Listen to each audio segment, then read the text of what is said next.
Mada yetu inaongea vizuri. Je, Mkristo anapaswa kuishika siku ya Sabato? Lile ndio anwani ya mada.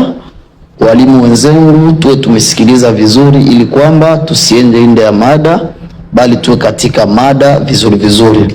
Je, Mkristo anapashwa, yani ni mapashwa shurti kuishika siku ya Sabato? Mimi sitaenda mbali, nitakuwa ninaongea hivi. Kwa wale wanaotusikia wakiwa mbali na karibu, mambo yameanza hivi. Kwa habari ya Sabato, tulipochunguza maandiko tumegundua ya kwamba neno Sabato imeandikwa katika Biblia mara 145. Hizo ndio haya zinayosema kuhusu Sabato, 145. Na kuna aya ingine ambayo iko katika Bible ambao haizungumzie Sabato bali inaizungumzia siku ya saba, na hiyo aya tukiunga pamoja itakuwa inatupatia aya 146. Bwana Yesu asifiwe sana. Sasa katika hili nianze niongee hivi. Katika hizi haya tukiangalia vizuri tokea kitabu cha Mwanzo hadi kitabu cha Mwanzo mwisho, yani Mwanzo 1 hadi Mwanzo 50, neno Sabato alijatajwa katika Biblia.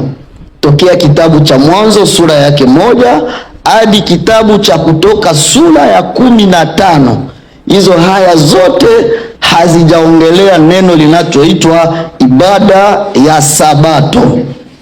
Nafikiri ninaenda vizuri, sababu muda wetu ni mdogo, tutakuwa tunaenda nao vizuri.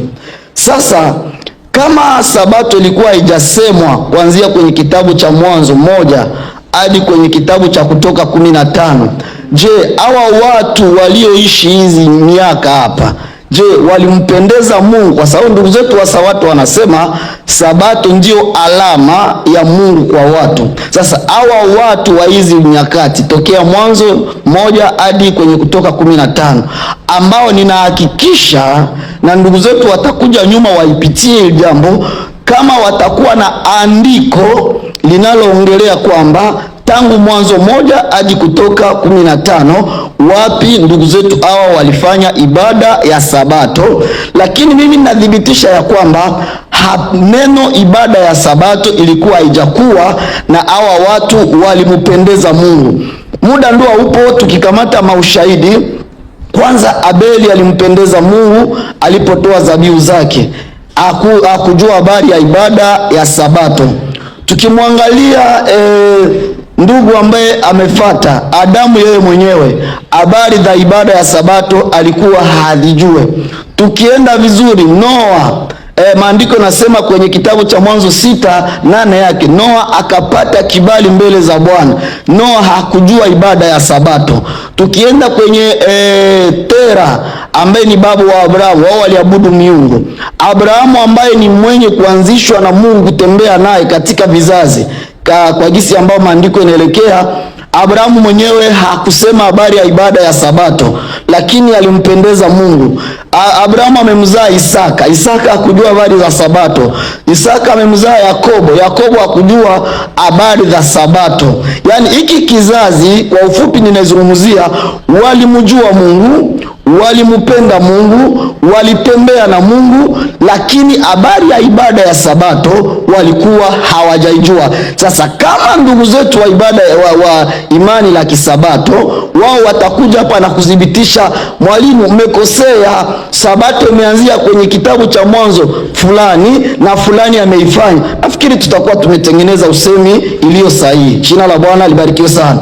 Pamoja na ile nisio ninaenda mbali zaidi, andiko ambalo nilisema linaongea siku ya saba, kitabu cha Mwanzo, msomaji 2:1 hadi 2. Basi mbingu na nchi zikamalizika. Twende kabisa. Na jeshi lake lote. Ndiyo. Na siku ya saba Mungu alimaliza kazi yake yote aliyoifanya. Ndiyo. Akastarehe siku ya saba. Mungu akafanya ibada siku ya saba. Mungu akastarehe siku ya saba. Jambo la pili linaloendelea kufuatilia, Sabato haikuanza kuwa siku ya ibada. Ndio maana tuliongea mada nasema, je, ni halali Mkristo kuishika siku ya Sabato?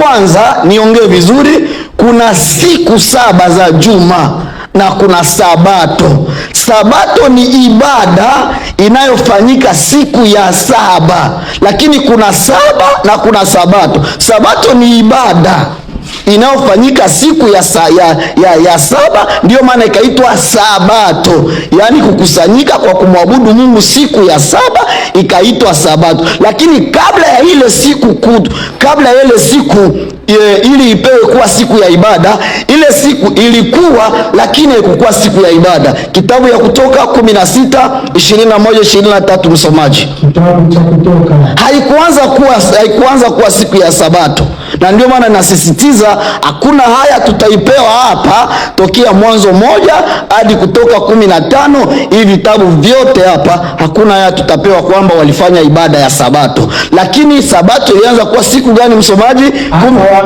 Ndiyo msomaji. Ndilo neno alilonena Bwana. Musa akawaambia, ndilo neno alilonena Bwana. Kesho ni starehe takatifu. Kesho ni starehe takatifu. Sabato takatifu. Ndiyo. Upokeni mtakachoka. Ndiyo. Na tokosa mtakachotokosa. Vizuri. Na hicho kitakachosalia. Ndiyo. Kiwekeni kilindwe hata asubuhi. Shuka msomaji. Basi wakakiweka hata asubuhi. Kabisa. Kama Musa alivyoagiza. Ndiyo. Nacho hakikutoa uvundo wala kuingia magumu. Twende na muda msomaji. Akasema, nini? Haya, kuleni hiki. Kwa kuwa leo ni Sabato ya Bwana. Ndiyo. Leo hamtakiona nje barani. Hamtakiona nje barani. Siku 6 mtaokota. Siku 6 mtaokota. Lakini siku ya 7. Siku ya 7 ni Sabato ya Bwana. Ni Sabato ya Bwana. Siku hiyo hakitapatikana. Twende. Ikiwa siku ya 7 wengine wataokota kwenda kukiokota. Ndiyo. Wasikione. Simama. Hapa Mungu hajasema ni siku ya ibada. Hapo ukisoma hii aya ilikuwa ni siku tu Mungu anawaambia watapumzika. Haijasemwa watafanya ibada.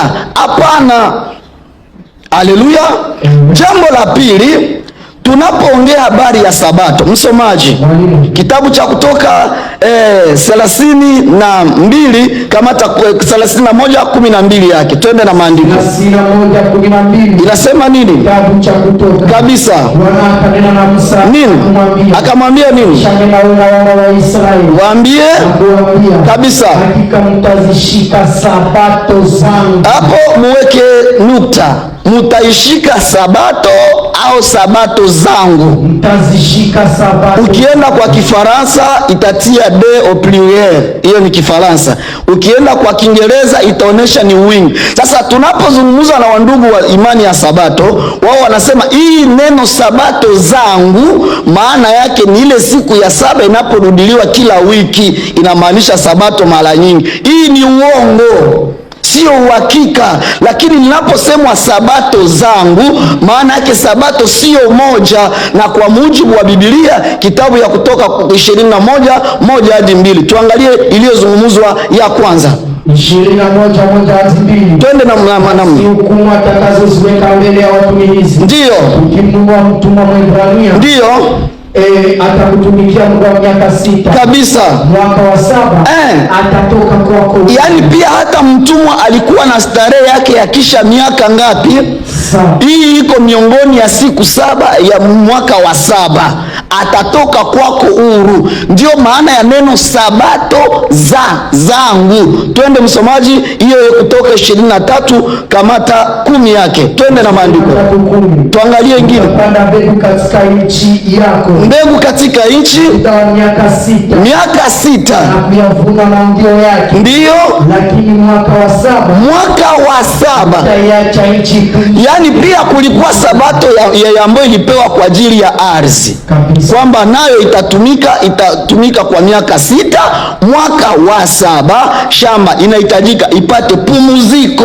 Ndio maana ya sabato zangu. Twende msomaji, Kumbukumbu la Torati 15:1 yake. Nikiangamata kila miaka 7 mwisho wake nini? Fanya maachilio. Na jinsi ya maachilio ni hii kabisa, na mkopesaji akiacha alichomkopesha mwenziwe, ndio, wala simlipize mwenziwe, ndio, wala nduguye, kabisa, kwa kulipiga ndio maachilio ya Bwana, kabisa. Waweza kumtoza mkeni, ndio, lakini kila uliacho kwa ndugu yako mkono wako utamwachilia, ndio. Kila miaka 7 mwisho wake. Yani palikuwa pia na mwaka wa 7 inaitwa sabato, inahusu maachilio. Ndiyo maana ya neno sabato zangu. Maana yake sabato sio moja, sabato ziko yapata 4. Sasa kuna hii ambayo inatupeleka kwenye mada ambayo tunataka kuiongelea, lakini kabla sijaenda, kuna msomaji, twende na kitabu cha Yakobo 2:10 yake. Katika sababu hii najua wanaweza kuipitia. Ndiyo msomaji, 2:10 yake. Vizuri. Maana mtu yeyote atakayeshika sheria yote, ndio, ila akajitoa katika neno moja, akajikwaa katika neno moja, ndio amekosa juu ya yote. Sasa ndugu zetu wanaoshika sabato, wao wanatoa sabato moja ya siku, hizi zingine wamesema hizi zimepita na wakati. Lakini Yakobo anasema kama sheria ziko 10, ukifanya 9 umekosea moja, hata hiyo 9 uliyojidai kwamba unaitii nawe inafanya nini? Yaani kama watasema wanashika sabato, maana yake na hiyo nazo wazifanye, ya deni ya mtumwa na ya shamba. Shamba ipumuzike, mtumwa apumuzishwe, na deni isilipishwe muda wa miaka ngapi? Miaka 7. Hiyo tunaweza ni kesi, ninaiacha hapa. Ndugu zangu watakuja waipitie, watupatie uhakika ya mambo gisi ambavyo inavyoonekana. Bwana Yesu asifiwe sana. Sasa niende vizuri kwenye Kutoka 28 yake. Hapa sasa ndipo nina bezi kwenye mada vizuri. Katika kitabu cha Kutoka 28 msomaji. 28 yake. Samani msomaji. Hapa ninataka ongea na ndugu zangu wanaoshika sabato ulimwenguni pote, kwamba sabato mnaoifanya sio ya Agano la Kale, sio ya Agano Jipya, lakini ni sabato nyipya. Maana ni sabato ambayo haiko mwa Agano la Kale kwa amri ya Musa, na haiko kwa Agano Jipya. Na hii ndio ninataka kufafanua vizuri. Sijakataa kama neno sabato haiandikwe, ipo, lakini hii ambayo mnayoifanya sio hayo, sio sabato ya Biblia. Twende msomaji, katika kitabu cha Kutoka 28. twende na muda. Ikumbuke siku ya sabato, uifanye nini?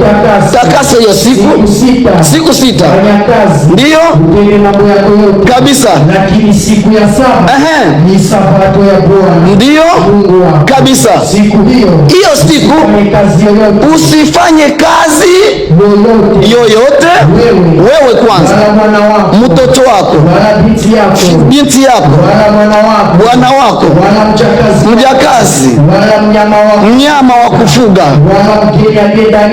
Hata kama mgeni akikujia nyumbani kwako na yeye siye msabato, ana dini lake, akiwa kwenye nyumba yako ana haki ya kushika sabato. Hata kama hatusome andiko, lakini wasikilizaji watakuwa wamesoma kitabu cha Hesabu 15:15. Maandiko nasema itakuwa amri moja na mgeni, yaani mgeni naye akiwa malangoni pako ana haki ya kushika sabato, kama ni kweli nyinyi ni wa sabato. Twende msomaji. Maana kwa siku 6. Simama msomaji, muda ninaenda nachukua tu vichwa. Sasa ninapoongelea hili jambo, Mungu anasema asifanye kazi yoyote. Sasa katika hili ndio maana nasema sabato mnayoifanya sio hayo.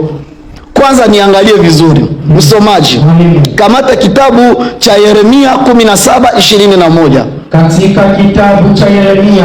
Lakini tuanzie tunaenda katika hiyo kusosha moto.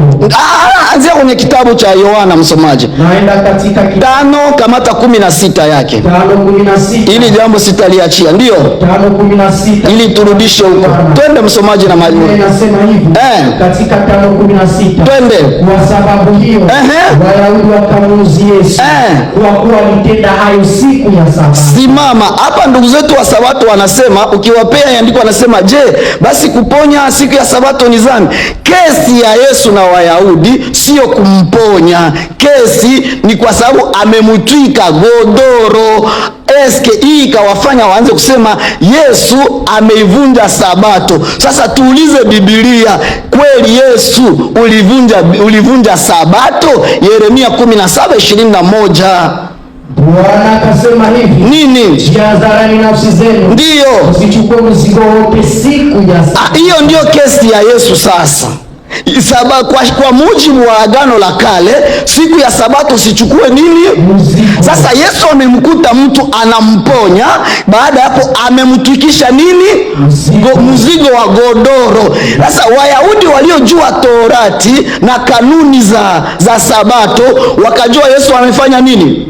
Ameivunja Sabato, sababu ameenda kinyume na taratibu za jinsi imeahidiwa kuhusu Sabato. Hiyo ni jambo la kwanza ambalo limuletea Yesu kesi. Si kwamba Yesu kuponya ndio kesi. Kesi ni kubebesha mtu mzigo. Twende msomaji, katika 5:8 Yesu akamwambia, nini? Simama Yohane.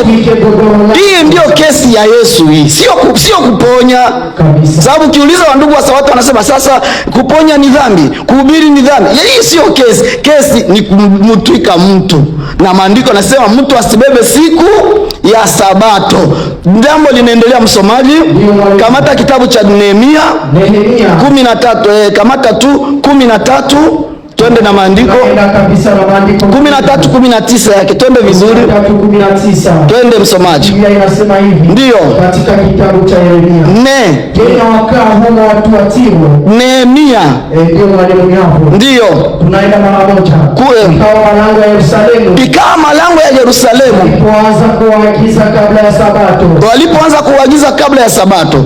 Ikawa malango ya Yerusalemu ndio yalipoanza kuwa na giza kabla ya Sabato. Twende vizuri. Na liamuru milango ifungwe. Juu ya nini? Liamuru ifungiwe hata Sabato iishe. Ndio. Na baadhi ya watumishi wangu nikawaweka juu ya malango kabisa, ili usiingizwe mzigo wote siku. Hiyo ndio kesi ya Yesu, sio uponyaji. Kamata kitabu cha Kutoka 35:3 msomaji. Naenda katika kitabu cha Kutoka. Hii ni nasema inanipatia woga kwa ndugu wanaoshika Sabato kwamba sio Sabato ya Biblia mnaifanya. Hizi ndio shurti zilizopewa ili itwe Sabato. Twende msomaji. Katika 35:3. Twende na majira, muda naenda. Hamtawasha moto. Siku ya Sabato msiwashe moto. Ndio. Hamtawasha moto kabisa katika manyumba yenu. Ndio. Kwa siku ya Sabato kabisa. Kamata kitabu cha Kutoka, kamata kitabu cha Kutoka, twende na unasoma katika kitabu cha Kutoka 35:3. Rudia kwenye Nehemia 10:30. Twende kabisa katika kitabu cha Nehemia. Twende na muda 10:31 yake. Ndio. Biblia inasema tena watu wa nchi wakitembeza biashara siku ya Sabato, chakula chochote ndio siku ya Sabato tusinunue kwa. Yaani mkiwa kwenye ibada ya Sabato, hata kwenda nunua maji dukani ni makosa, mmevunja Sabato.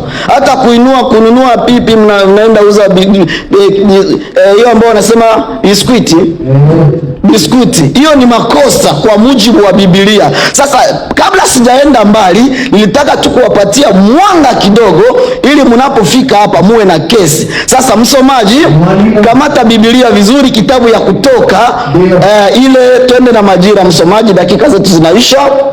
Tunaenda katika kitabu cha Kutoka. Kamata 32 yake. Kitabu cha Kutoka 32. Hapa niache kesi ambayo tutakia kuanzia kwa dakika zifuatazo. Ndio. 32 ngapi mwalimu? Anzia kwa 32, kamata tu 19 yake. Hata alipoyakaribia malango. Musa alipokaribia malango. Na ile ndama. Na ile michezo. Ndio. Hasira ya Mungu ikawaka. Ndio. Akazitupa zile mbao mikononi mwake. Kabisa. Akazivunja chini ya mlima. Musa akavunja nini? Hizo mbao za amri 10. Sasa amri zitakazoandikwa sio Mungu ataziandika, bali ni Musa. Kitabu cha Kutoka 34, msomaji twende na maandiko. Naenda katika 34. Kamata 34, kamata tu 27 yake hapo. 34:27. Ndio. Biblia inasema hivi. Ndio. Bwana akamwambia Musa. Kabisa. Andika maneno haya. Andika, yani baada ya Musa kuvunja yale yaliyoandikwa na Mungu, linachokuja kuandikwa mara ya pili sio tena Musa. Sasa hii iliyoandikwa mara ya pili ikaleta shida, ikawa sasa amri iliyoleta mauti. Kitabu cha Ezekieli, msomaji, 20:25. Katika kitabu cha Ezekieli, twende na majira, 20:25. Ndio. Biblia inasema hivi. Ndio. Katika 20:15 yake. 20:25. Tena naliwapa amri. Tena naliwapa amri. Vizuri. Tena naliwapa amri. Ndio. Zisizokuwa njema. Yani hiyo ya Mungu ilivunjwa. Hii ambayo sasa imeanza kutumika ni yale ambayo Musa ameandika mwenyewe, sio tena Mungu. Sasa hii amri iliyopewa na Musa ikakuja sasa kuleta kitu kinaitwa mauti. Wakorintho wa pili 3:7. Katika kitabu cha Wakorintho, twende, muda unaisha. Ndio. Haya, Biblia inasema hivi. Ndio. Katika 3:7 inasema basi ikiwa huduma ya mauti iliyoandikwa. Unaona sasa hii ambayo ilikuja ikakuwa huduma ya nini? Ya mauti. Twende. Na kuchorwa katika mawe. Ndio. Ilikuja katika utukufu. Hata Waisraeli hawakuweza kuikazia macho uso wa Mungu. Ndio. Kwa sababu ya utukufu wa uso wake. Ndio. Nao ni utukufu uliokuwa ukibadili. Simama, neno ninatafuta pale. Maandiko yanasema vizuri ya kwamba katika agano ambayo sasa imekuja inaitwa agano la nini?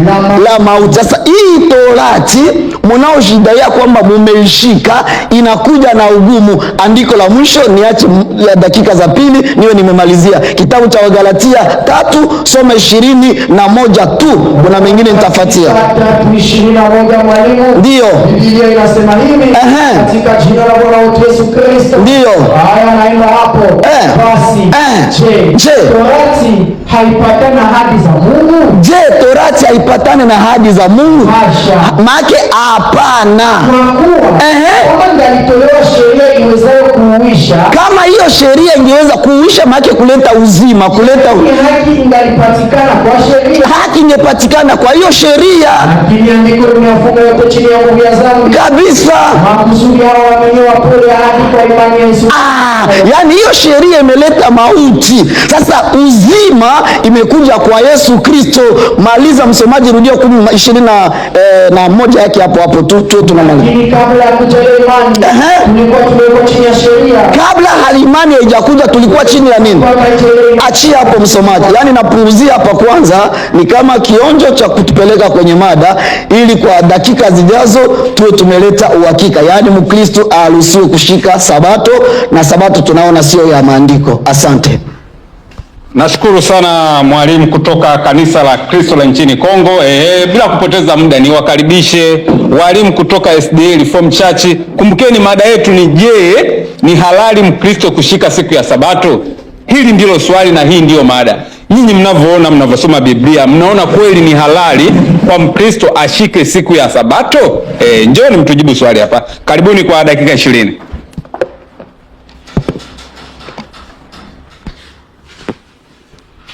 Haya.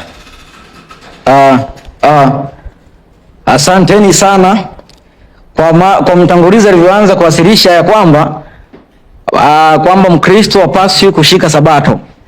Mimi ninasema ya kwamba Mkristo anapaswa kushika Sabato. Msomaji, hebu kwanza nisaidie Mwanzo 3:1. Kimbia msomaji, changamka. Mwanzo 3:1. Maana mimi nasema Mkristo, tumia hata simu, Mkristo anapaswa kushika Sabato. Mkristo anapaswa kushika Sabato. Maana aliyekuja hapa ameanza kuelezea, ila hakuna hoja niliona ya kwamba nzito inayozuia Mkristo asishike Sabato.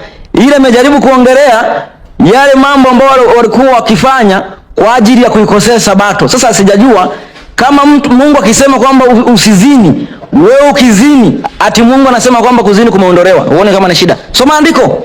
Anasemaje? Basi nyoka alikuwa mrefu kuliko wanyama wote wa mwituni. Twende. Changamka. Akamwambia mwanamke, hivi ndivyo alivyosema Mungu. Twende. Ile matunda ya mti wote wa bustani. Msomaji, ongeza sauti. Anasema, basi nyoka alikuwa mwerevu kuliko wanyama wote wa mwitu. Endelea. Aliyowaponya Bwana Mungu. Akamwambia mwanamke. Akamwambiaje? Hivi ndivyo alivyosema Mungu. Twende. Ile matunda yote ya mti wa bustani. Mwanamke akamwambia nyoka. Akamwambiaje? Matunda ya mti wa bustani. Waweza kula. Lakini matunda ya mti ulio katikati ya bustani. Mungu amesema. Amesemaje? Yale wala msiguse. Sije mkafa. Nyoka akamwambia mwanamke. Ati nini? Nyoka akamwambia mwanamke. Hakika hamtakufa. Kwa hiyo Mungu anaposema ukila mtu ukila matunda ujuzi wa mtu wa mema na mabaya utakufa, ile nyoka anasemaje? Hakika hamtakufa. Maana yake Mungu anaposema ishike amri yangu, na akaja mtu mwingine akasema hiyo amri usishike, mwalimu wake ni nani? Joka. Kwa hiyo anayepinga mafundisho ya kushika amri ya Mungu, mwalimu wake ni joka. Maana Mungu anaposema jambo hili fanya, wewe ukasema ya kwamba jambo hili usifanye, chunga sana, chunga sana. Msomaji, hebu nisaidie kwanza habari njema, Yohana wa kwanza 3:4, alafu niende sasa nikafundisha kwa nini tushike Sabato. Yohana, changamka msomaji, ni dakika 20, hakuna muda, na ameongea vitu vingi na nataka tuviguse. Yohana wa kwanza soma hiyo 3:4. Yohana wa kwanza 3:4. Changamka msomaji. Mtaani unakuwa haraka, lakini hapa naona unakuwa masiju kwa nini? Soma andiko hilo. 3:4. Anasemaje? Twende. Anavunja sheria. Kwa hiyo ukivunja sheria unafanyaje? Unatenda dhambi. Ukivunja sheria unafanyaje? Unatenda dhambi.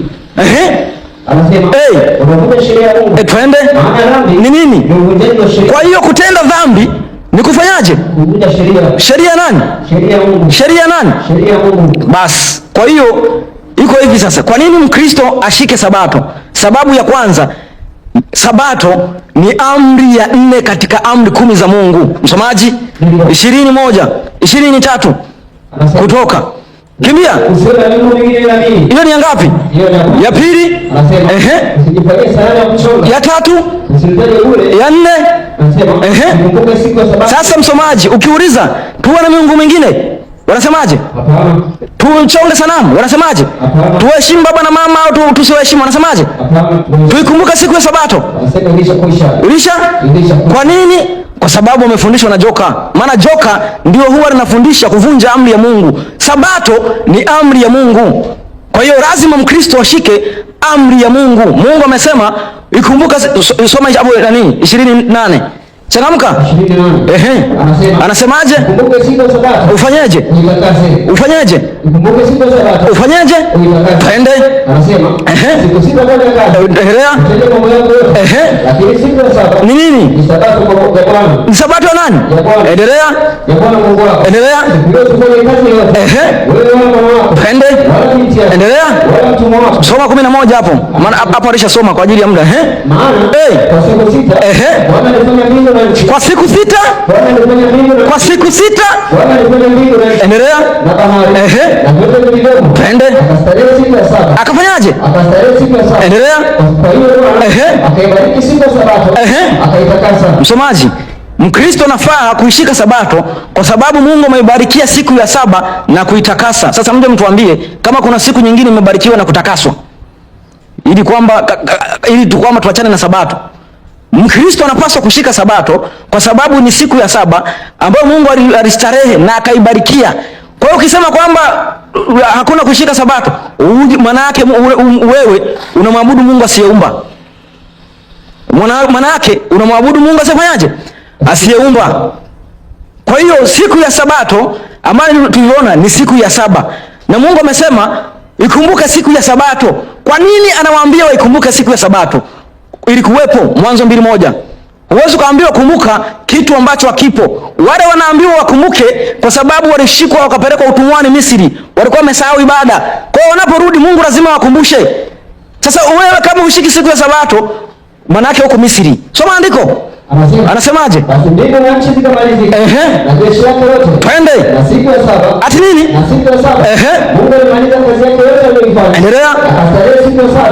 Akaacha kufanya kazi yake yote aliyofanya. Endelea. Mungu akaibarikia siku ya saba. Akafanyaje? Akaibarikia siku ya saba. Ya kwanza. Akaibarikia siku ya saba. Ya pili. Akabariki siku ya saba. Ya tano. Akabarikia siku ya saba. Ya sita. Akabarikia siku ya saba. Chunga sana. Siku ya saba imebarikiwa, na ndio maana tunaambiwa lazima tuitii. Sasa akaja akasema kwamba kuanzia mwanzo alitoka mpaka Kutoka kwamba hawakufanyaje?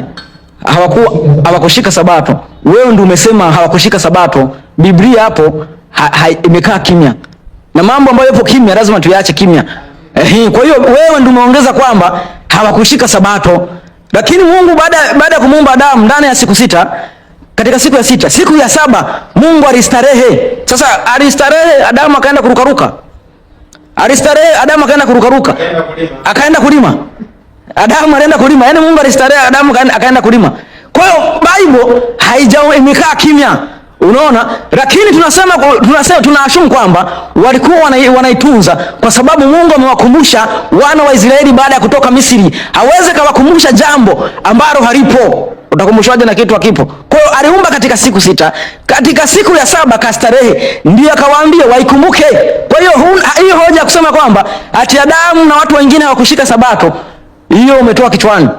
Na kama kuna andiko kwamba hawakushika Sabato, uje utaje hapo. Msomaji, nisaidie 16. Ni 16 16:5 Mwanzo 26:5. Changamka. 26. Mwanzo 26:5. Twende. Anasema kwa sababu Ibrahimu alisikia sauti yangu. Alifanyaje? Alisikia sauti yangu. Endelea. Akahifadhi maagizo yangu. Akahifadhi nini? Maagizo yangu. Na amri zangu. Na amri zangu. Na hukumu zangu. Na nini? Na sheria zangu. Kwa hiyo alihifadhi maagizo, sheria, amri na hukumu. Umeona hapo? Maagizo, amri, sheria na hukumu. Sasa ngoja ukatuambia kwamba hawakushika Sabato. Hizo amri, maagizo, sheria na hukumu ilikuwa ni kitu gani? Kama uje tuambie katika maagizo, sheria na hukumu kwamba Sabato haimo. Uje utuambie kwamba hapo Sabato haikuwepo. Kwa hiyo kwa nini kwanza tunashika Sabato? Kwa sababu ni amri ya Mungu. Kwa sababu ni amri ya Mungu, na amri za Mungu kipindi hicho hazikuandikwa katika mbao mbili kabla Sinai. Zilikuwa katika nia zao. Kwa hiyo walikuwa wakizishika kulingana na dhamiri zao. Msomaji, 39:9 Mwanzo. Kimbia msomaji. Mwanzo 39:9. Dakika ngapi? Mwanzo 6 tu bado 6. Changamka msomaji. Hakuna mkuu. Ndio kwanza na 6. Safi kabisa. Endelea. Hakuna mkuu katika nyumba hii kuliko mimi. Ngapi? Endelea. Soma.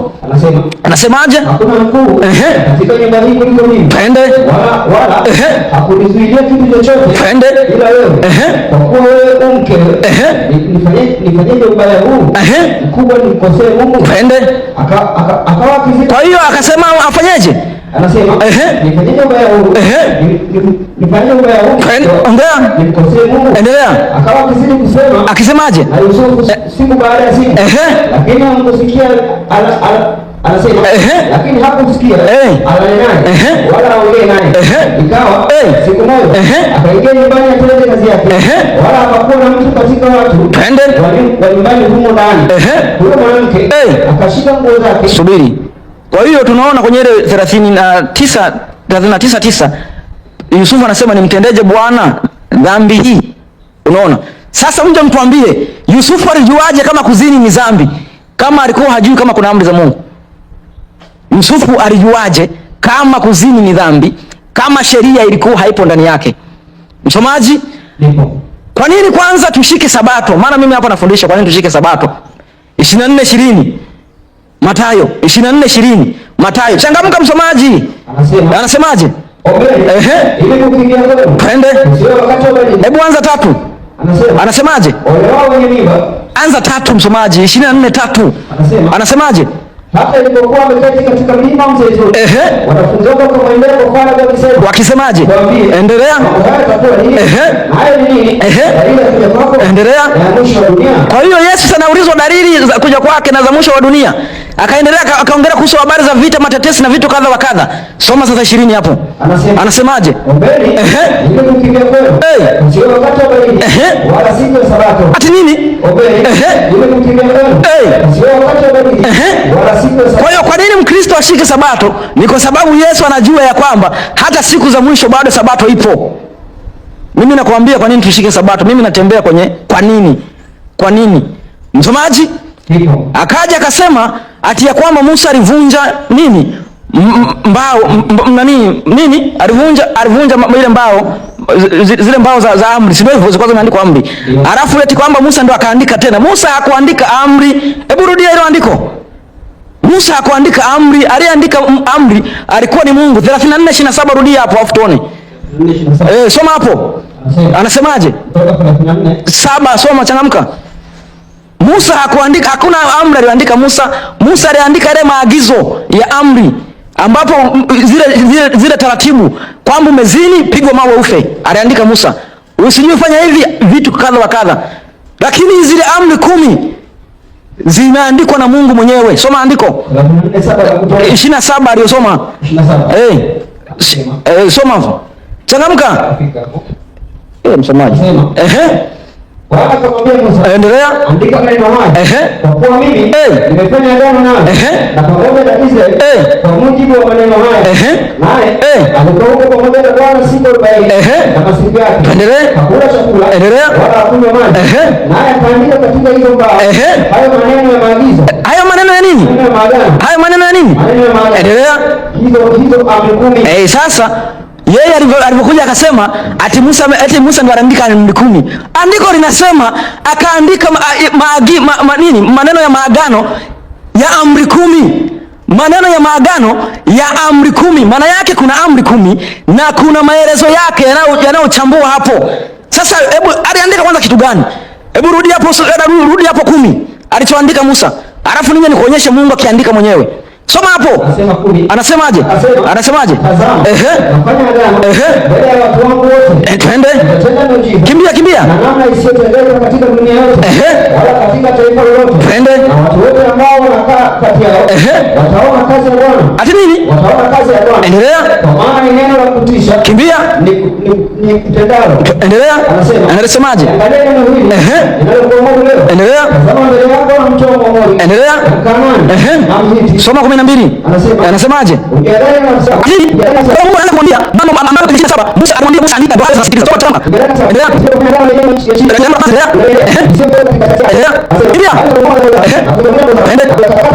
Kimbia.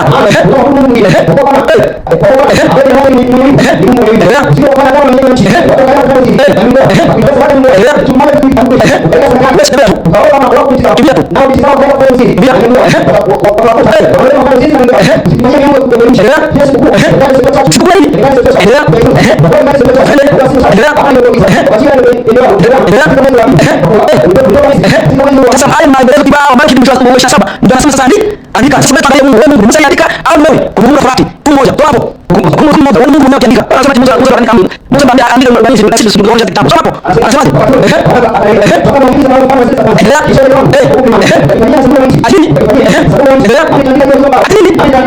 Musa andika.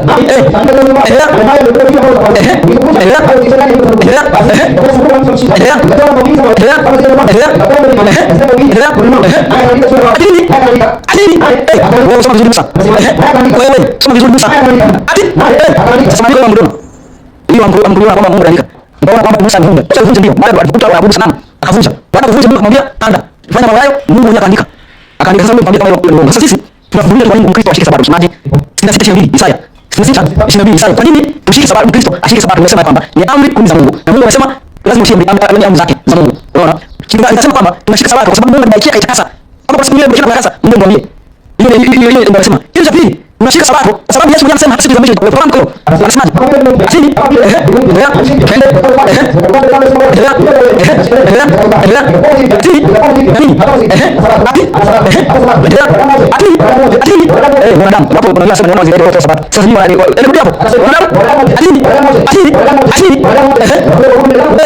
Kwa nini Kristo ashike Sabato? Ni kwa sababu hata mbinguni na nchi ipo. Mimi natoa sababu kwa nini ashike Sabato kingapo? Utaomba kwa nini ashike Sabato? Akasema kwamba Yesu maandiko yanasema kwenye Yeremia kwamba wasiingize mzigo. Tena akasema ile geti itakuwa inafungwa ili mzigo usiingie ndani. Sasa ule mzigo ule ni tofauti na kesi ya Yesu. Yesu amemponya aliyekuwa anaumwa. Yaani mabiashara fungo kwa sababu afanya biashara. Sasa yule Yesu anamwambia jipe mdogo akauze. Hapo anza mdogo. Anamwambia jipe mdogo kwa umas. Kama mmefa wiki. Baada ya kuponya samadi mdogo kwa imani. Sasa alishoka arudi akamwambia wewe ndio kauze. Umekataa tena kwa kauze. Ndio kwa biashara. Siku ya Sabato. Kwa hiyo siku kwa nini fate? Siku ya Sabato. Ni kwa sababu Mungu amekwambia kwamba tukumbuke na tuitakase. Somaji 31:15. Kwa nini? Kwa nini tunashika Sabato? Soma nasema hapo kutoka 31:15 kutoka. Naomba. Nasemaje? Nasemaje? Nini? Kwa Kristo changu. Kwa nini Kristo ashika Sabato? Ni kwa sababu kaivunja kwa atauawa. Biblia inasababisha sababu za kutosha. Sababu ni kwa nini Kristo ashika Sabato? Kwa sababu atauawa. Mambo yanaambia hapa. Kwa nini hawapigi mawe? Sijui tunasema mtu atameleje mtu ataambia watu wapige wafanyaje? Wafanye. Sio dhambi ndio wapige. Ile kama dhambi sio kupita. Kwa hiyo Mungu mwenyewe sababu mtakatifu na dhambi ndio atakayeua. Ndio atakayeua. Kwa sababu Sabato Mkristo ni sharti aifuate. Na kwa nini Mkristo? Kwa nini Mkristo aifuate Sabato? Sababu kuna siku 13 Matendo. Kuna siku 13 Matendo. Mimi nakusema kwa nini? Maana kama leo sikujua ilikuwa inaenda huko. Lakini baada ya kusikia naona okay, kama haja kutumia nguvu tuonyeshe tu kwa nini sisi tunashika Sabato. Soma andiko. Nini? Basi mwingine mpanaye kama mpaka muda. Kasema ndani Sabato tuchunguze. Ili Jumapili ingeenda sana. Maana hapo wa zamani hawakutunza Jumapili. Imeingizwa. Tuseme Sabato inaweza Jumapili tutunze. Maana Yesu anasema mimi ni Bwana Sabato pia. Sasa tunataka tunataka kwa Jumapili nani? Msio Sabato wakati Jumapili. Maana muda tutunze. Soma andiko. Kwa nini? Kwa hiyo watu wa Mungu walikuwa wanafahamu sana kusali. Walikuwa wanafanya nini? Siku Sabato kama nyingine bwana. Lazima siku Sabato ndio sehemu watu wanaamini Mungu sana. Ndio maana wanafanya siku Sabato. Kwa hiyo hata wa mitume waliendelea kutunza Sabato. Ndio maana Mkristo anapaswa kutunza. Mkristo anapaswa kutunza. Ibrania 9. Mimi nishamaliza na kile kile kufanya Sabato. Basi kwa nani? Kwa watu wa Mungu nini? Asanteni. Nashukuru sana. Huyu ni mwalimu kutoka kanisa la SDA Fumbi Church hapa Tegeta. Alikuwa akitetea Sabato. Mara tunasema je, ni halali kwa Mkristo kushika siku ya Sabato? Kwa hiyo tunaendelea tena kutoka kwa walimu wa kanisa la Yesu Kristo. Kuanzia sasa mna dakika 15 mniambie. Unaweza sifiwe. Nakuja na hii ni uchunguzi mambo ambayo mwalimu alikuwa anaongea na jambo ambalo linanichekesha. Kwa sababu katika hoja zangu mwalimu anashindwa kuyapitia. Na hiyo ndio kesi ambayo ninayo na ndugu zangu ambao wamesema wawe masabato. Hata anani mada hiyo pia ilikuwa inatupa pembeni. Kwa sababu gani nimesema je, ni halali nani? Mkristo. Hiyo ndio imetolewa kwanza kama Mkristo ameshika Sabato. Haya, hiyo kesi ambayo tutakuja kujibu nyuma, lakini ndio hayana majibu. Nilisema tokea mwanzo hadi hapo Sabato haijaonyeshwa nafasi ya kufanyia ibada. Hapo amepitia basi. Hawajapitia. Jambo la pili nimesema Sabato mnayoifanya hailingani na maandiko. Pili, hata Yesu mwenyewe unampinga. Yaani hii sio kusemaje Mungu kwa Yesu ndio huko. Mimi nimeleta kitabu cha Yohana msomaji Biblia. Katika kitabu cha Yohana 5. Anasema kitabu ya kitu. Akamkika anasema nani? Ndio. Yesu akamwambia, "Mimi simama." Ndio. Jipige dogo lako. Luka 16, Luka 16 yake. Kwa sababu ya Yesu. Kwa kuwa alifanya hayo si kwa sababu ndio kesi la Yesu sio kuponya, kesi ni kudedesha. Sasa tuangalie amesema kwa habari ya kuuza na kununua. Turudie pale kitabu ya Nehemia msomaji 13. Katika kitabu cha Nehemia 13:19. 13:19. Ndio. Haya fika hapo mwalimu. Ndio. Katika kitabu cha Nehemia 13:19.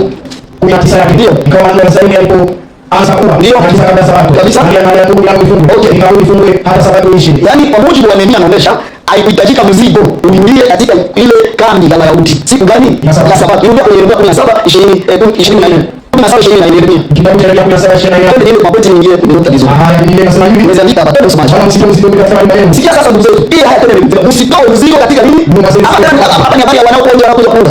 Hapa ni shuti wamepewa wana wa Israeli. Yaani hata hizi speaker zetu kuzitoa siku ya Sabato mzigo unavunja Sabato. Mimi nimesema leo sio agano la kale, sio agano jipya. Hamna. Sababu gani? Msomaji anasema anayevunja Sabato anahitajika uao. Tena akapitia kusema anahitajika kuwa amevunja Sabato ni mtakatifu. Na yule mtakatifu ni nani? Ni Mungu. Nani kwanza nyinyi wananizama. Lakini ndio kitabu cha Hesabu 15:32. Sikia mada vizuri. Ndio msomaji. Sikia kama Mungu ndio alikuwa anavunja Sabato kwa mujibu wa usemi kusema atakaye ni Mungu tutumie kama ni Mungu au mtu watu. Kisha wakati huo wao Israeli walikuwa wamechagua ndio kama mtu mmoja alikusanya kwenye siku ya Sabato.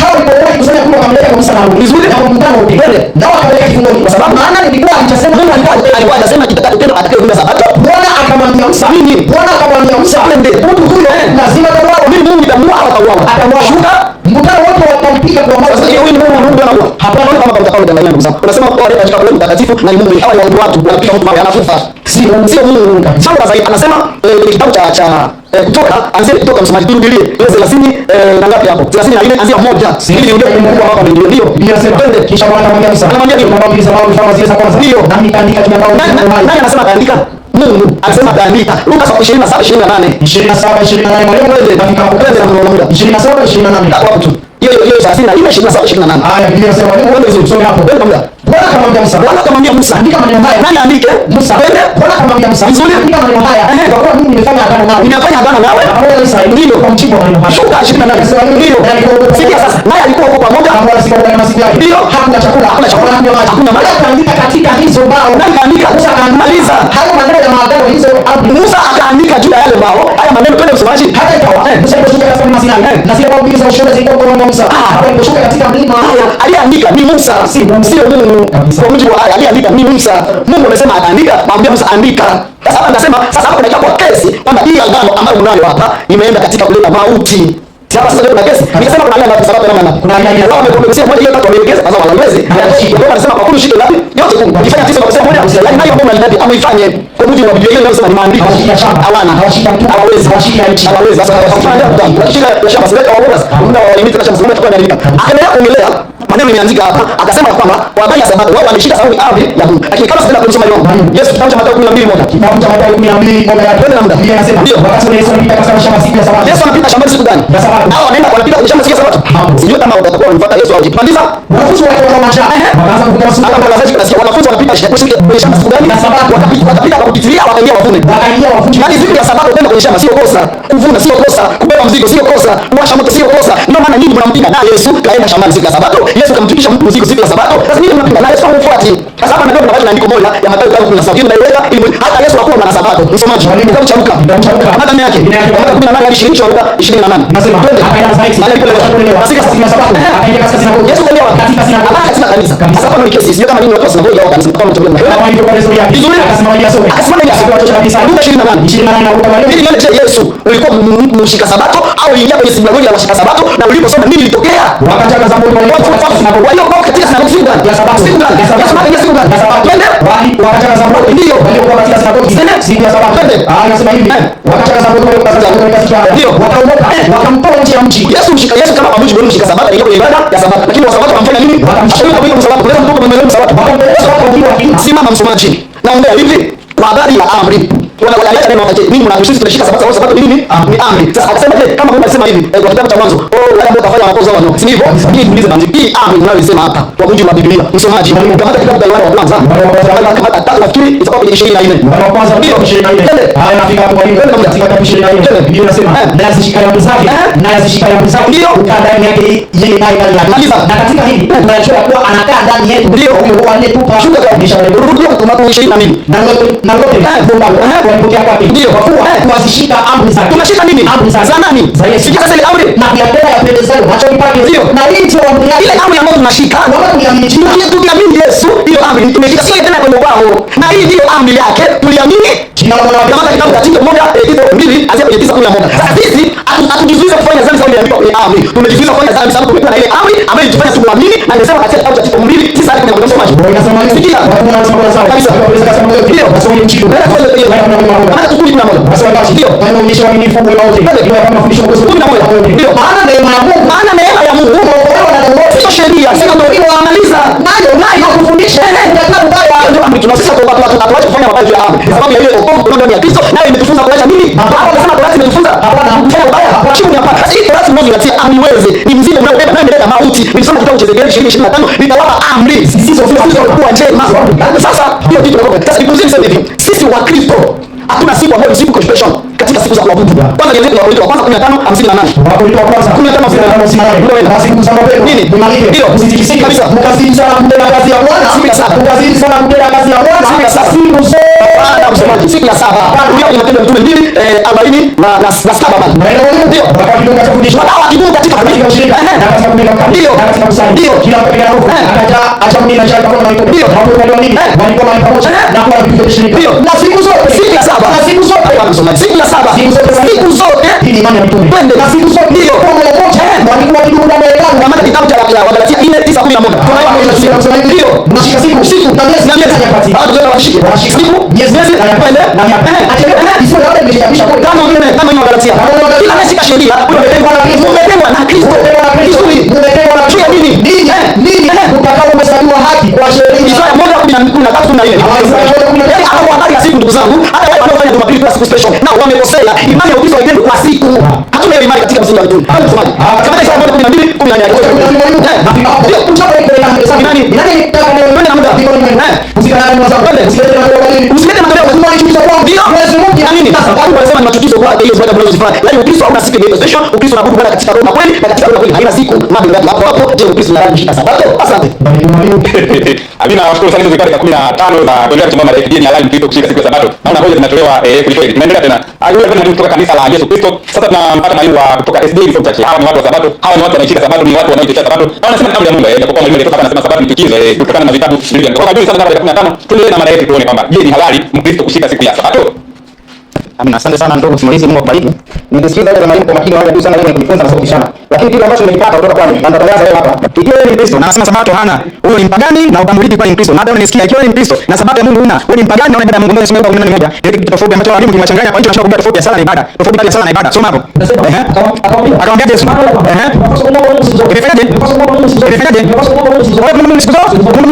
Sasa siku ya ibada ni gani? Ibada ya Mungu. Unajua kusema ni Sabato, Sabato wakati ule na Mungu ni maabudu. Yeye ana mdomo wake na anakuambia ibada yako ifanye. Sio wewe unapanga unapotaka wewe. Lazima Mungu aseme mimi ibada yangu ni hii. Katika zile amri 10, amri ndio zinazohusu wewe na Mungu na ibada. Ukipomaliza amri, hakuna jingine la kupiga kushika mawe, ni wewe na Mungu. Sasa nenda mambo ya ishara 3. Ishara 3 Lawi. Ishara 3. Ndio. Anzoni maombi. Endelea. Atini. Kule kwa tunza Mungu siku zote Kristo kusanyika nini? Siku kusanyika nini? Sasa hawa wanafikiria maombi kila siku Mungu siku zote Danieli 6:10 ndio Danieli. Maombi yake tunafanya Sabato na Danieli alikuwa na Sabato. Sasa wewe Danieli hata kama ulikuwa na Sabato, ulikuwa na Mungu kwa Sabato au ulikuwa unafanyaje? Soma hapo. 6:10. Ndio. Kabisa. Hata Sabato. Hata Sabato. Hakuna kusali sana ila si, lakini ibada ya Mungu tunazungumzia ibada hapa tusiache kukusanyika kama desturi ya wengine. Lakini kuna wengine na desturi zao. Wapagani na desturi zao. Lakini sisi na Mungu ni gani? Wadai 1:9. Afikiri kama bila hiyo, ndio nionyeshe Mkristo wa kweli acha Biblia kama ishika Sabato. Isaya 56. Isaya 56 anzia yake ya kwanza. Isaya 56 moja nionyeshe Wakristo na wageni wote watashika Sabato. Ndio maana kutoka 20 Mungu katika amri za Sabato usifanye kazi yote wewe wala mwana wako wala mgeni aliye ndani ya mlango wako hata tuache ndani ya mtu yoyote, yani huyu hapaswi kufanya kazi kwa sababu Sabato haiko kwa ajili yao, ni ya Bwana Mungu na ifanyike kwa ajili ya wanadamu, si kwa ajili ya Waisraeli. Soma hapo. Anasemaje? Mbona anasema shikeni hukumu? Hawa sasa wanaokoka. Sasa wanaokoka kwa Mungu. Soma hapo. Na tena kufunuliwa. Yeye fanya haya. Kumbe yashikeni nini? Kumbe wokovu ni Sabato. Wokovu ni Sabato. Ukisema wokovu ni Sabato hapo. Endelea mbele hapo. Endelea. Kumbe mgeni ambaye anaenda ndani, kumbe Sabato wageni wanasoma kisa. Endelea kumbe hiyo tukataza sasa. Ile Sabato hiyo hata mgeni anamuisha kwa sababu ni ya wanadamu. Mwanadamu alioumbwa asipe kwa kwanza yake na kwa kwanza anaikuta Sabato ya Mungu. Ndio kusoma hapo. Hata useme sio kama namna zaidi. Watu waseme. Ni nani? Ndio msingi mataifa. Ndio mataifa na kusema ndio ndio hapo. Kwa maana anaambiaje? Watu washika Sabato zangu. Kabisa. Endelea. Nitawapa hawa nyumbani mwangu. Endelea. Nitabini. Ina ni Mungu yeye.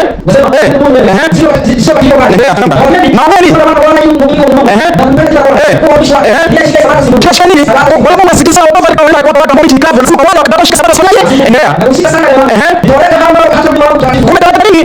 Ina maana taifa mkitaanza ndio shamba ndio sababu kama Mungu tena ndio mtakatifu. Sasa ndio ndio kwa shamba nini? Basi kisha Sabato ndio ndio pangani ndio shamba hapo. Na kufaisha kile ndio kwa sala. Nyuma yangu sala ukiwa na Sabato kuna nyumba sala. Mungu ndio atatatu saba. Ikiwa wewe ni Mkristo unasema una ibada Sabato, wewe ni pagani na utambuliki kama ni Mkristo. Maana Mkristo sema maana Israeli. Unataka kumaanisha wewe na kwa maana Israeli ni Sabato. Soma hapo. Ndio. Ndio shana. Wale wa imani ndio na Ibrahim. Sasa Ibrahim anashika mzamu na maagizo na vyote. Watu maana lazima ashike mtu wake na kidai mtu wake. Atakuwa imani kama Ibrahim. Soma 26:5. Sasa Ibrahim alishika amri za Mungu. Sasa tuonyesha juhudi. Soma hapo. Hapana Myahudi. Wala ndio. Wote ni kwa nini? Sasa hivi tunaonyesha kitu gani? Hebu soma. Na kama nyinyi ni Wakristo, na sasa nini? Na sasa nini? Wanaenda nje maji ya ahadi. Sasa kama mimi zangu, unaona kwa sasa na bila sita hiyo sita, Mathayo 6:14. 15 soma. 6:15. Ndio. Utaelewa si kitu. Bali nini? Sasa tunataka kwenda kwa sababu ni sasa bali kuzifanya amri za Mungu. Sasa kwa kuzifanya amri za Mungu soma kama hivi. Kutaiwa bali kuzifanya nini? Bali kuzifanya nini? Ndio kwenda kwa amri za Mungu ya kina nani? Soma. Mathayo 6:16. 16 soma chunga. Na wote tunataka kushika amri za Mungu. Wote shika amri za Mungu ni zema.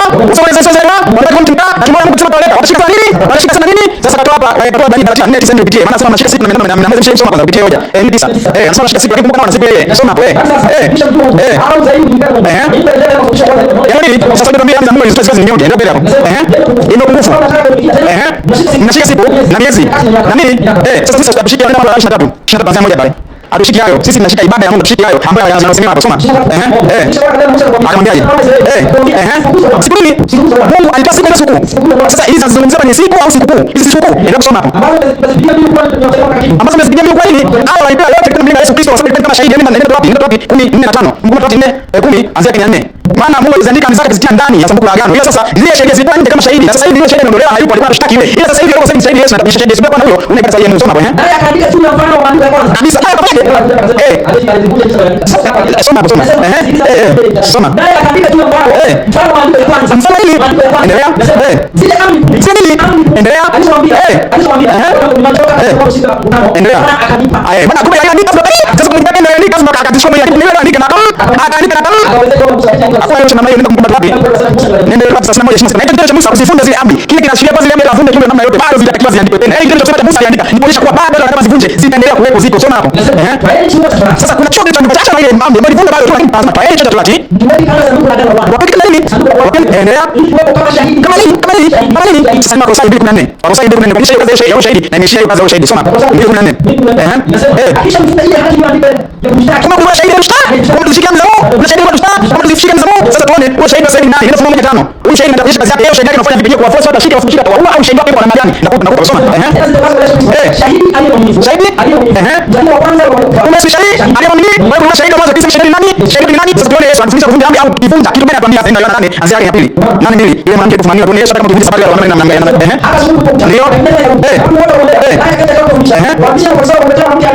Sasa siku hiyo mwanamke kuvunja sababu ndio. Hata katika watu tufunza sababu kuliko bila kwa endelea. Nao sema Yesu. Huyo shahidi na Yesu shahidi anaandika kwenye kitabu mfuate kile anaongea mwenyewe soma. Ndio. Shuka. Shahidi huyo. Shahidi sasa hivi lengo lake ni Yesu sababu ya kumpigia. Lakini sisi tunaenda sisi tuko na tunachofanya nini endelea. Akaendelea.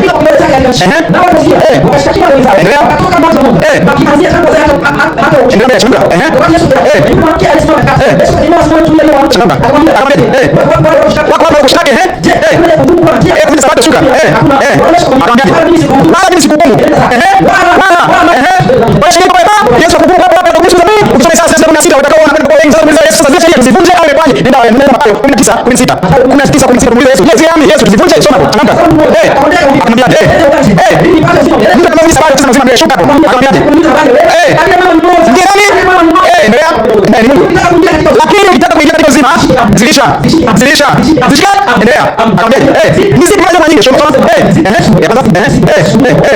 ndio sasa ndio tumeziandika wapi usiende kwa Mathayo 5:17 tumuliza Yesu sasa hizi amri je zivunje mazi kwa nini na nauliza zipi maana ndio nyingi unataka kusema sabato hata ndio maana kusoma hapo sawa ndio ndio bali ndio hata mimi nisipoondoka atafanyaje kwa kila pesa ndio kisha nitumia vipi sasa nitumiaje msije Yesu katika Yesu alikuwa baada ya dhambi sasa Yesu alishindwa anahusishwa vipi na uumbaji wa Mungu ili ndio Yesu ili msiku kwamba tukisema kuivunja inakuwa kama sabato ipo soma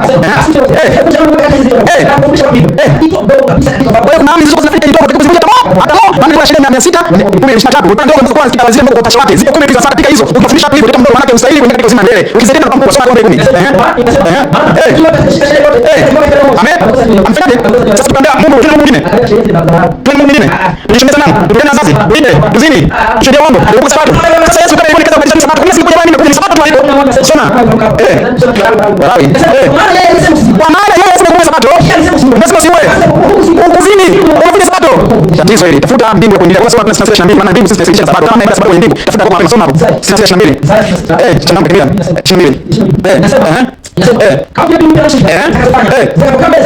ndivyo na itakuwa ndio akisikia siku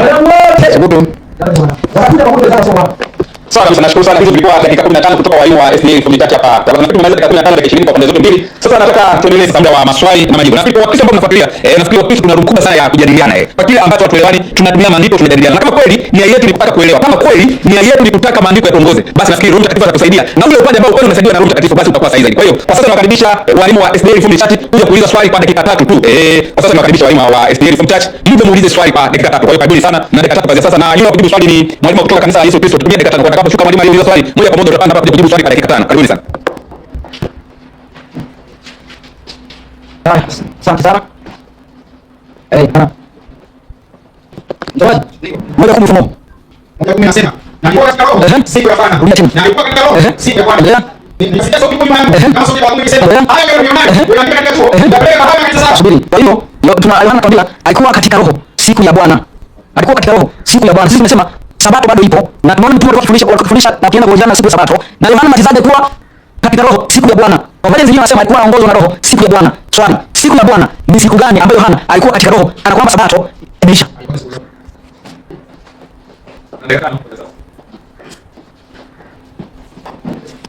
Haya. Bwana Yesu asifiwe. Kwanza nimpongeze mwalimu muuliza swali. Niseme pole kwake. Kabla sijaenda kwa kufasiria nikamatia kitabu cha Amos. Kitabu cha Amos 1:5-18. Kitabu cha Amos. Haya. Chalamka. Ole wenu nini? Ole wenu nini mnaoitamani siku ya nani? Na swali lake anataka kujua siku ya Bwana ni siku gani? Maidia. Kwa nini kuitamani siku ya Bwana? Bwana siku ya Bwana ni siku gani? Twende. Wala sio nuru. Sasa rudia kwa Wakolosai. Kitabu cha Wakolosai 4:5. Kitabu cha Wakolosai ile ndio yake. Ndio. Ile inasema hivi. Ukisema katika kwamba Andika moja. ni akina Bwana. Wakolosai. Wakolosai. Wathesalonike yani. Wathesalonike. Baada yake kamata 2:1. Wathesalonike wa kwanza. Ndio. 2:1. Kwenda kamata. Tunachokuja kutoka kwamba hapo kwa yani 2:1. Wakolosai wa pili. 2:1. Wathesalonike wa pili. 2:1. Basi Mungu tunakusikia habari ya mtakatifu wa Yesu Kristo. Na kusaidia kwa kazi zake. Kwa sisi sasa shule. Ndio. Atakuja tena yeye. Ndio. Kwa sisi tuche. Kwa roho. Kwa neno. Kwa siku ya Bwana imekwisha kuwa hapo. Maana kwamba siku ya Bwana imekwisha fanya nini? Au balisema siku ya Bwana ni siku ya nini? Ya giza, kulingana na kitabu ya nani? Ya Mose. Na Paulo anasema msisitishwe kwa haraka kusema kwamba siku ya Bwana itafanya nini? Ilishakuja. Andiko linasema siku ya Bwana ni siku ya giza, wala kuna nini? Nuru. Yaani imepatia jibu cash. Sawa. Lakini ili niweze sasa kumtengenezea mazingira mazuri. Kuna kama alisema katika Mwanzo 1:3. 3:1 samani. Katika Mwanzo. Tangamka. Basi nyoka alikuwa mrefu kuliko wanyama wote wa mwitu. Malizia. Akamwambia mwanamke ati hivi ndivyo aliyosema Mungu. Msile matunda yote ya mti wa nini? Matunda ya mti wa bustani mnaweza fanya nini? Malizia. Kwa hiyo akasema kila mtu ambaye ataweza kukataa sheria ya Mungu anakubaliana na mafundisho ya nani? Ya nyoka. Sidhani hivyo ndivyo alivyosema. Ujako Mwanzo. Mwanzo 17. Mwanzo 17:11. 17:11. Biblia inasema mtataiwa na maongozi yenu. Ndio, ndio. Twende. Matendo itakuwa ishara na ukasema nini? Sikia, Mungu anasema Waisraeli watafanya nini? Watatairiwa nyama za ngozi zao na ile itakuwa ishara. Itakuwa nini? Ishara kati yao na nani? Na Mungu. Galatia inasema nini? 5:1. Tusikie sasa kama yeye anamuita Paulo kwamba yeye ni nani? Ni anashika fundisho la nini? La nyoka, maana fundisho la shetani. Biblia katika mwana wa Kristo. Katika mwana wa Kristo. Kristo alikuweka huruma. Biblia. Kwa hiyo simameni. Msinaswe tena chini ya bongo la utumwa. Tazama mimi Paulo nawaandikia nini ya kwamba mkitairiwa ukitoa maneno za nini? Biblia tena nawashuhudia kila mtu atairiwaye kwamba ni wajibu wake kuitimiza Torati yote. Shuka chini. Mnatengwa na nani? Mnatengwa na nani? Twende. Nyinyi mnaotafuta kuhesabiwa haki kwa nini? Simama. Kwa hiyo Waamuzi wake anasema kwamba Paulo alikuwa anashika fundisho la shetani kwa kuwa Mungu aliambia Ibrahimu kwamba atairi watoto. Paulo akasema kwamba watu wakitairiwa wanatengwa na nani? Na Kristo. Kwa hiyo ninamjibu kashi kwamba siku ya Bwana haijakuja. Siku ya Bwana itakuja. Haleluya. Asante. I say. No. I say, ngoja. Ni msiba. Ukisikia msiba, ndio wewe ngoja. Unafunua kumuona kwa kumi. Hadi siku ya Bwana haijaja. Andiko nasema alikuwa katika roho siku ya Bwana. Wewe unaniambia Yohana alikuwa kipindi cha mwisho. Yaani washauri kwa siku ya Bwana ambayo Yohana alikuwepo. Wewe unataka ile Yohana siku ya Bwana ya kiyama. Kuna watu ndio haya. Wana shida kama hiyo. Sasa siku ya Bwana sasa siku ya Bwana ile haijaja. Kwa hiyo andiko tufute. Wale wana tatizo tufute andiko. Kifupi swali, utajibu na uwezo wa jibu, sababu kushajibu, utajibu ushike Sabato. Na mimi nakusaidia kujibu siku ya Bwana ipi? Maana uwezo wa jibu. Msomaji, nisaidie Isaya. Anasema 13. Nikuonyeshe siku ya Bwana. Sasa msomaji. 13. Anasemaje? Kama Mungu wako. Usiamini Sabato. Usiamini Sabato. Siku ya kifo. Siku ya kifo. Siku ya kifo. Ukija Sabato. Siku ya utakatifu Mungu ni Sabato, ambapo siku ya Bwana. Hiyo kama ujumbe shika Biblia. Huyu kutoka sini na kibia mtu. Ikumbuke siku ya Sabato. Utakatifu. Siku ya Sabato. Utende mambo yako. Siku ya Sabato. Siku ya Sabato. Ni Sabato ya Mungu wako. Ni Sabato ya Mungu wako. Siku ya Sabato. Ni Sabato. Ya nani? Siku ya Bwana ni Sabato. Marko 2:28. Marko 2:28. Kwa siku ya Sabato kuja 28 msomaji. Basi kuna madam. Basi tani. Basi kuna madam. Ndio bwana Sabato. Kwa siku ya Bwana ni Sabato. Na mwana ndiye Bwana ule Sabato. Alishajibu. Haya. Wala jamaa huyu nimempongeza kwa kuwa amesema kwamba andiko la kitabu cha Mose livutwe. Nadhani ndivyo. Biblia inasema andiko la kitabu cha Mose ifanye nini? Andiko la kitabu cha Ufunuo walisema siku ya Sabato. Andiko la kitabu cha Ufunuo walisema siku ya Sabato. Kwanza amedanganya watu kwamba Yohana akisema alikuwa siku ya Bwana, kwamba ni siku ya Sabato. Hilo ndio andiko linasema. Tena kwa katika nini? Katika roho siku ya nini? Siku ya Sabato ndio linasema. Afu turudie Yohana anasema nini? Tumjidie sasa tena. Kama 4:24. Kwani ndio?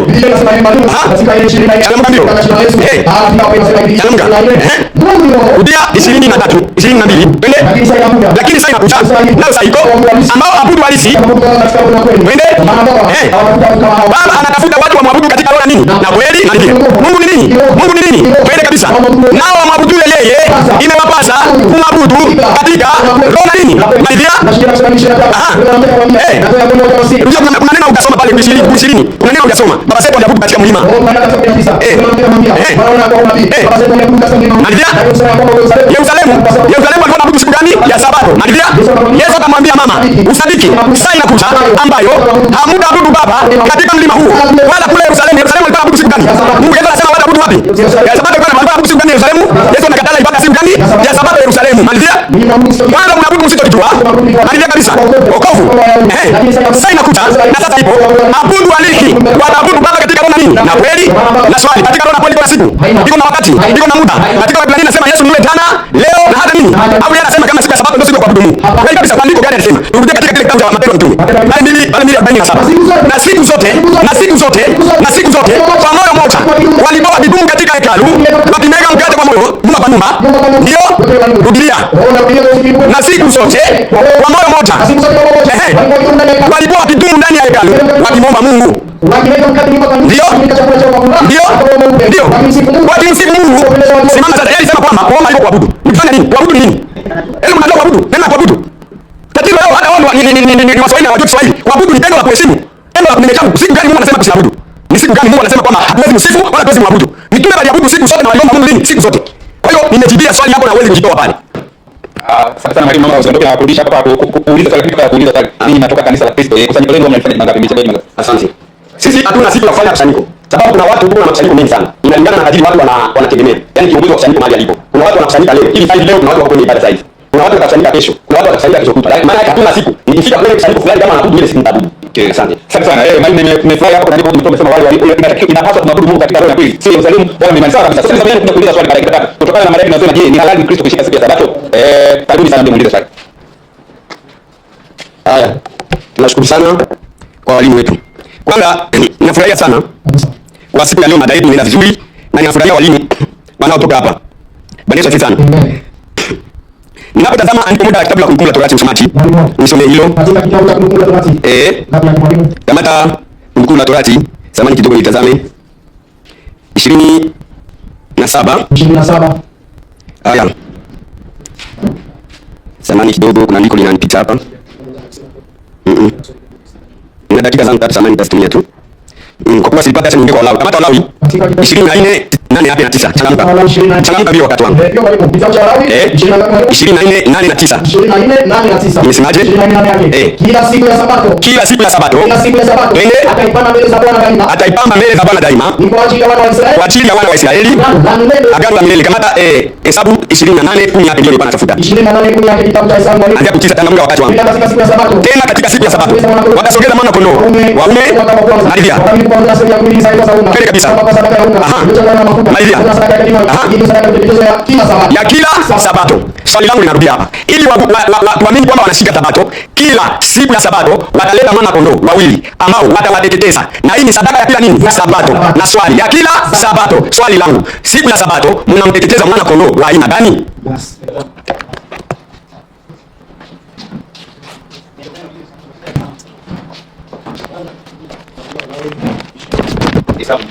Hesabu 24. Soma hiyo niko. 28. Tena katika siku ya Sabato. Ndio. Pamoja sehemu ya 10 ndio. Kwa sadaka ya Mungu. Kwa nini? Siku Sabato sinauliza zaje na nini natija nini siku Sabato? Ambapo katika Sabato ndio tunaona sisi na sala na sadaka sio maana. Sasa nenda Isaya 56:1. Nionyeshe kile kitu ambacho nataka nionyeshe zabibu tunaifanya gani sasa hivi soma hapo. Moja. Tazama soma hapa. Sasa ndio tunaambia kwa sisi. Tunafanya kwa makini sana. Wale ambao kwa mataifa na mtu mbichi kwa fanya sana tunasoma. Ndio. Ndio. Ndio. Kumbe mgeni anataka shamba mbao kushika sabato. Ukiona sabato namba mbao. Ndio. Wale mataifa matatu sisi mimi ndio kwa sababu sasa walisia kwa mtu kusoma. Wanajua nini? Twende. Ndio. Ndio nini? Nyumbani mzigeni yake nyumba Ndio. Ndio.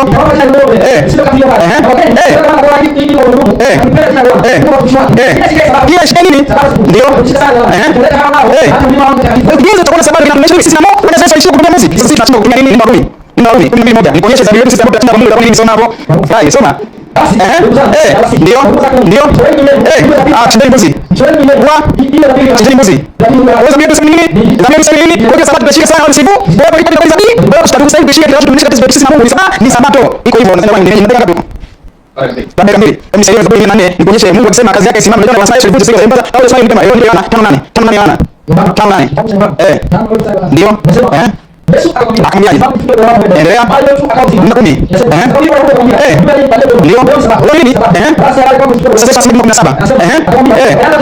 Nini? Wewe unafanya sababu kufanya kazi, sisi kazi zipi ambazo zinabaki hata kazi zinafanyika sababu 4. Hizo kazi ambazo ziweze kusimama hata siku sababu 414. Unafanya kazi ambazo zinafanyika. Kila kazi ambazo zinabaki sisi tunazifanya. Kama nipokuja watu, tutawaambia siku sababu tunafanya kazi. Soma. 414. Ndio. Sasa shamba siku sababu mimi kaza kota. Anasema ni nani? Hata mbona ndio mzee mimi ndio kwa shamba lake. Ile kazi mimi kuonyesha yeye simama. Ndio ndio mkutano 11. 14. Hizo ni kazi za Mungu zisimami. Ile sheria sio kwa ajili ya Mungu, ile ya Mungu, ile ya wanadamu. 11, 14. Ndio. Sasa sisi tunasema shamba ndeshi. Ona wazee sio sio zinaendesha. Lakini kazi ya Mungu zinaenda kufanya kama kazi gani sisi tukifanya saa 58, 13. Hizo kazi ambazo tunafanya kazi ambazo zinatuhusu sisi binafsi kama binafsi. Tutasema Yesu alipata baki sema Yesu wana masuala sababu. Hivyo angekuwa amevunja sababu. Sababu kazi na yeye soma hapo. Siku takatifu ya Mungu sababu ya Mungu sisi mambo yako. Mwambie Mungu utafanya siku sababu. Amina. Waislamu ndiko hapa. Wamesema ina ilani. Bwana safi sana. Au unasikia swali nililouliza na tamana ndio Biblia ndiko yangu. Katika kitabu cha Hesabu 28. Twende kabisa. Tena katika siku ya Sabato. Anzia 8. Kila siku ya Sabato. Biblia 8. Soma sasa changamoto sababu ya dakika. Utamsomea wakati wa jioni. Kama ile sadaka ya upelimo utaisha asubuhi kama sadaka ya kinywaji. Sadaka kusogeza kwa moto. Ndio. Ni hapo kupeleza kwa watu. Tena katika siku ya Sabato. Watasogeza wana kondoo wawili. Waume kwa mwaka mmoja. Wakamilifu. Pamoja na sehemu 12 za Israeli. Saumu ngano kwa sadaka ya unga. Iliyochanganywa na mafuta pamoja na sadaka ya kinywaji.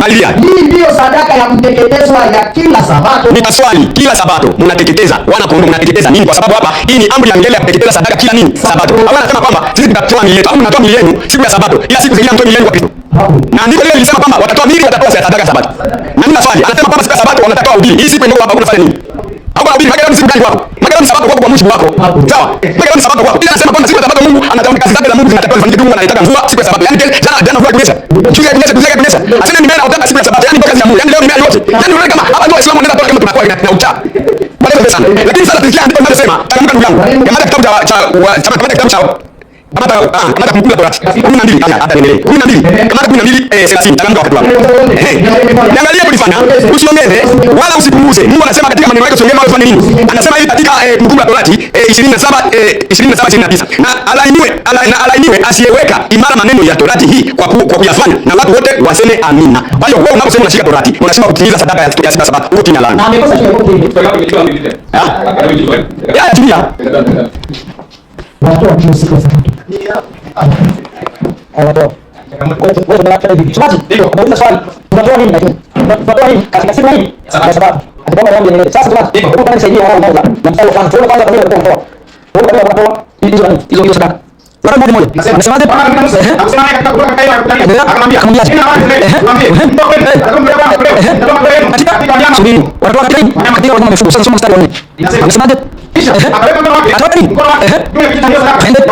Nayo ili sio badilisho. Wala sadaka ziko kwa ajili ya nini? Badilisho. Basi damu ambapo kwa ajili ya nini? Badilisho. Haya tumaji. Sasa sasa Waebrania 12. Waebrania after Friday tumepata mambo. 12. Anasemaje? Kama ndivyo. Kama ndivyo. Sababu kwa maana wako hizo za mchana moja. Basi hiyo tena kwa dhambi. Lakini sababu hizo yani kwa huko. La dhambi maana Marekani kama mfano na mbuzi kwa dhambi. Ndio maana mbuzi mmoja. Akaponunia sema. Lakini mwili uliniwekea tayari. Sadaka kupendeza nazo. Sabato zile hakupendezwa nazo. Na ndio maana kafanyaje? Haya, soma hapo. Tulia msomaji. Hebu nisaidie Mathayo 26:26. Changamoto msomaji. Mungu hakupendezwa na dhabihu afanyaje? Kwa sababu zile dhabihu zilikuwa zina damu ya wanyama, lakini anapokuja Yesu Kristo damu yake ndio inatolewa. Kwa damu ya Yesu ndio ya kunyunyizwa, lakini Yesu hakuja kuondoa Sabato. Soma ndiko. Nasemaje? Na walipokuwa pia Mathayo akamweka kwa 28. Tamka. Kwa hiyo Yesu Kristo amesema ndio yake. Na kwa nini sababu dhabihu ilikuwa zinamwakilisha Kristo na zile dhabihu zile damu ya wanyama ilikuwa inawakilisha Kristo. Soma Yohana 1:29. Unarudisha somo. Unatazama kwa Mungu ndio damu ya ulimwengu. Ile damu ilikuwa inawakilisha Kristo. Sasa kwa kutamsha takatifu Mungu anatoa nao ili afe. Sababu kumtoa Mungu anamrudisha kwa mlaji. Tunaenda kwa Mathayo. Nasemaje? Unafanyaje? Amri bado sipo. Sabato ni amri ya nne, naweza kuiondoa. Kwa hiyo dhabihu na Sabato hakuna uhusiano. Dhabihu na Sabato hakuna uhusiano. Kwa hiyo Sabato haiondoi ile dhabihu ni kama inamwashiria Yesu Kristo. Yesu Kristo amekuja kutoa damu yake. Kwa sababu tunatoa nini? Tunatoa Yesu na Sabato. Sawa. Nataka nikuulize kidogo mwalimu kutoka kanisa la SDA Reformed Church la Tegeta hapa. Nyinyi hapa walimu hapa na washirika kwa ujumla. Kinachowafanya hasa ndio waadilifu ni imani yenu kwa Yesu Kristo au ni sheria ya kwenye Torati? Wala sawa. Sheria kwanza, tuwe sawa. Haimwokoa mtu. Unaona? Ndio sawa. Ndio, sikilizeni leo. Sio tunasema Sabato. Ndio kama leo. Sheria kama sheria haimwokoa mtu. Unaona? Kwa mfano, katika nchi ya Tanzania kuna amri ya kubaka, kutembea mtu na kuiba. Sheria zipo. Sasa hizo sheria zimewakoa wale nini? Wanaobaka na kuua. Hazimwokoi. Anayokoa ni Mungu kwa nguvu kazi ya kufanya. Kwa sheria haikokoi. Lakini Yesu Kristo anapokwenda anakuwezesha kuishinda sheria. Kwa sababu sheria zimewekwa kwa ajili ya waovu. Waovu wanasivunja. Ikiwemo Sabato. Ukivunja Sabato, wewe ni mwovu kwa sababu sheria ya Mungu. Waovu kama waovu ndio wamewekewa sheria ili wasivunje. Lakini yule ambaye sio mwovu, hizo sheria zinakuwa zimuhusu kwa sababu yeye tayari hazivunji. Sheria kama zipo. Kwa Tanzania dini sio mwizi. Mimi sio mkadri na sheria zipo. Amri za Mungu zipo. Lakini sasa wewe Yesu Kristo ndiye anayekupa nguvu kwa kutenda. Na ukiona kwamba amri za Mungu zitendi, basi wewe Yesu. Ndio maana tunasema si kila mbele na Bwana kifano Mungu. Fikiri maana sema unamwamini Yesu na kushika siku Mungu anasema. Unamwamini Yesu kwa sababu unamwamini. Hakuna maneno ya jana. Sio tunamwamini Mungu sema wewe unamwamini Yesu ndio mbinguni. Na dhambi hakuna. Sasa yeye kwa sababu Yesu unaona maandiko Yesu anasema ukinipenda shika amri zangu. Tunasema kama vile nilivyompenda Baba nikashika amri zake. Yesu mwenyewe alishika amri zake. Asante sana. Huyu ni mwalimu kutoka SDA Reformed Church. Inatofanya kwamba tumekuwa na mdao mzuri tangu tulianza mpaka tulifika. Mada tulikuwa nayo ni je, ni halali kwa Mkristo kushika siku ya Sabato. Tumemaliza kwa sasa, tutarudi tena. Nashukuru sana kama baada ya 40 tutarudi tena kuendelea na kipindi chetu cha mada nyingine.